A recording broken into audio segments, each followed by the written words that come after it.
Years ago, here in Ireland, words came from separate sources, that is, from the Lord, that I had to be a priest and that I had to preach the truth. Only later on was the importance of that part perceived, for the disintegration of catechetical work was not immediate at the time. All kinds of obstacles were there with regard to ordination, but then when suddenly it became unblocked through being transferred to Italy, it all broke out immediately after ordination. It's interesting because one sees there the hand of providence. Had ordination happened, as I had originally hoped, in complete enclosure in France, under a rule of complete silence, then all that also would have been blocked even after ordination. So it would seem that there was a guiding hand in what were apparent tragedies, and that's actually to be borne in mind. God does write straight with crooked lines. And so it is that, hardly ordained, an amazing succession of things happened. The prior of our house in Italy went immediately to the Archbishop a few minutes after ordination and asked for faculties, which could take a while to get, and he gave the reason that I had to go back to Ireland and they would be needed. And so just like that, I was given faculties for confession, and that very evening I had my first confession, and on it would go. But then the unexpected thing was what happened afterwards. I was on my way back to the monastery, and this phone call came at 7 o'clock in the morning as I was about to leave to go to the aeroplane to go back to the monastery after the first masses, and it was the same prior saying, "Trouvez-vous une place à Rome?" Get yourself a place in Rome. So I knew what that meant. Finished the doctorate. But then it didn't stop, because hardly back in Rome, messages were coming from the monastery, even while doing those further studies. Could you take on this or that retreat? And that meant going to France, because that's where most of our retreat work used to happen. And so, hardly ordained, I saw unfolding the plan of providence. Because once emerged in that world of the Word and the soul, the truth and the devil, who hates the truth, one is in hand-to-hand combat. And I remember strange things happening from very early times. For instance, in one retreat in a French monastery, of the old rite actually, the abbot came and presented to me 2 tape recorders, and they both had the same problem. When approaching certain head-on attacks against the tactics of you-know-who, both tape recorders went completely silent, wouldn't pick up a thing even though they were working properly. And it was interesting. He wanted a blessing over the tape recorder and so on. I thought, that's very interesting. And then when it came to preaching certain things in the monastery, because we'd have about 500 people before us in the abbey quite often on a Sunday, things would go on. E.g., you approach certain subjects and suddenly the microphone would go dead, so that no one would hear a thing in the big church. And on it would go. So one gets used to handling old Nick and seeing what doesn't please him. So there was a certain pattern. He didn't want certain things to be said. He didn't like to be talked about, and didn't like to be referred to as regards the place that he lived in, and liked to have invited guests in. I think you know where I mean. And so I became very much aware of the importance of talking about those very things. What our good local saint in the area of St. Antimo, it's a Giano, would call Casa Calda, hot house. Bernardino of Siena, one of the greatest preachers of all time. And it's interesting that from very early times I was there every Sunday, quite often, to celebrate Holy Mass on that mountain where he had been and where we had the holy relics of him. And to see there in the example of somebody who was actually very weak, had a very weak voice humanly, was given power to be heard by thousands without a megaphone. Had a huge influence and would convert people by the thousand. So it became something interesting to see actually the hand of Providence saying, you will not be taking care of the cows anymore as a La Trappe, but taking care of souls and handing on the unchanging power of truth. Now, in doing this work, because doing retreat work in France means giving 8 days or 8 and 1 vigil of lectures, each of a long period of time, with 3 of them a day, and all hitting hard on points that they need to hear, in places where they're kind of keen on getting the truth and nothing but the truth. And so one is exposed to that power of truth, which in France they've got in their libraries, the whole wealth of French spirituality. Because remember that in France they never had the break of the Reformation as we did, in the sense that it didn't damage the French continuity of spirituality, what they call l'école française, the French school. It's there both in the monastic world and in the world of the priesthood at large, with great preachers, Bossuet, Fénelon, Ollier, and on it goes. And then in the monastic world, Guéranger, Dondelat, and so on, the giants. But then I got used to doing this. In retreat work, one is doing rather like Beatrice did to Dante. Now, Beatrice was Dante's guide in the world of the beyond in his work. And of course, he has a great time going into all these areas of the beyond and putting people there. Interesting. But it's actually very powerful. It's enjoyable and to the point isn't comfortable. And it's not meant to be. So something of that was happening in all this retreat work as well, which, by the way, I carried on until the lockdown, because it used to happen a bit in Holland every year in another monastery. It's something which the devil is aware of, and it's something that he tries to stop. He's done so through the lockdown, but he's also made pretty well his, in inverted commas, insofar as he's made a lot of the retreat work that used to be done classically into modern forms of encounter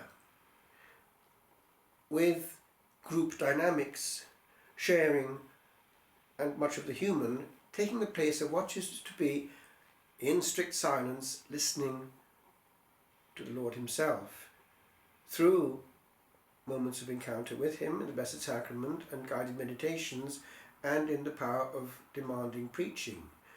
That is no longer powerful. I mean, it's powerful, but it's no longer acceptable in the modern mentality. And so they want other sources of power, the real thing, feedback, sharing. And that, of course, leads to more or less more of the same thing. And a retreat is a place where people meet each other. That's where power is often thought to be. And of course, he did it to whom it profits, is fecit cui prodest.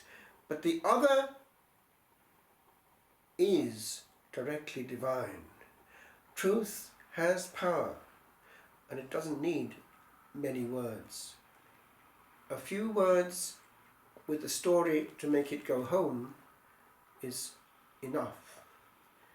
Many words of human sharing do but take away from the real work of the retreat master, which is to be a channel of communication of truth, and a person able to create an atmosphere where it can be heard. A monastery needs to be a place where that can happen. If it can't, then part of its ministry is not working. I remember at La Trappe, the reading read in the refectory was relayed to a microphone in the guest house, so that they too were hearing it while eating and not allowed to talk. So there it was done. And the guests at La Trappe were not to speak to one another, because they wanted to keep anonymity for the guests who wanted to be alone, at least for that time, with God. And it worked. That's real retreat work. So, with regard to this, the kind of thing I'd go through with these monks and whoever it was, nuns, in France would be exactly the whole realm of what we're doing in time, and the whole realm of what is in the beyond, and the means that we need to use time well, therefore analysis of the virtues and so on. And I saw how doing this, how it's the very thing that provides some kind of insurance policy for souls on their journey through time. A life without retreats and pauses is a life swallowed up by the immediate. And of course, the real issue comes back 1 second after death. Here we have the testimony of one soul who didn't make it. This is from the Hell manuscript I translated years ago. I walked in paths that were a long way from God, and yet God was pursuing me. So God is always looking for the soul until the last moment. I was smoothing out the way for grace by reason of the acts of natural charity that I did, quite often just by inclination. Now that's to be borne in mind, that there's a twinkle, a sparkle of good in a soul, and that's what has to be ignited. Sometimes God would draw me towards a church. I then felt as it were a nostalgia. Now that's something to be picked up, because people secretly have been there once, in that place where they've known there was home. That's a fundamental human experience which can be explored. We have something we can contact there. When I cared for my sick mother, in spite of my office work throughout the day, I was in one way practicing real self-sacrifice. And then the pools of grace were very powerful. Once in the hospital chapel, where you had led me during the lunch break, there happened something such that at that point only one step would have been needed for me to be converted. I cried. A soul that is broken is a soul that is opened momentarily. That's where we need to hit. Get them when they're broken. Of course, the soul didn't make it. There was refusal at the last moment. And then we have what should have been happening earlier. Because this soul was a Catholic and had been to Catholic events. As for me, at the moment of my death, I woke suddenly out of the fog. The fog. We're in a hurry and we're in a fog. I found myself as though flooded by a dazzling light. Now this is the moment of truth. I was on the very spot on which my corpse was lying. It was as it happens in the theatre, when in one go all the lights go out, leaving nothing to be seen but the stage. The curtains separate with a great din and open on an unexpected scene, horribly luminous. The scene of my life. That's the universal experience. And that's why retreat work is perennially valid. If there's no pause, then we will be in that fog, and we will see our life without clarity when it's too late to adjust it. Because life once lived has no return. And so, one day, thinking about all this, this was actually when doing the doctorate and pausing amongst the research work about these retreats already happening, having to give them, or in one case being given one retreat, and after preaching 4.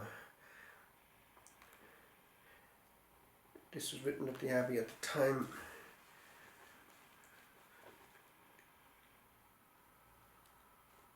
This will be time ahead. This will be life. The rhythm of the moments as they go, with some thus set apart. A little strife, and we shall be no more, nor shall one know the path that once was trod. For nevermore shall footsteps come this way, and pain that came shall come no more, where pains were known before. For onward shall this orb turn on the same.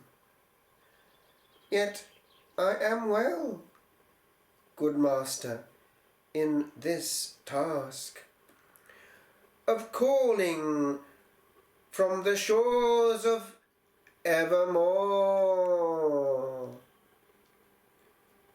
to linger by old rayons and to bask a lengthy while mid waves of distant yore, is but to be a mystagogue, to be a little Beatrice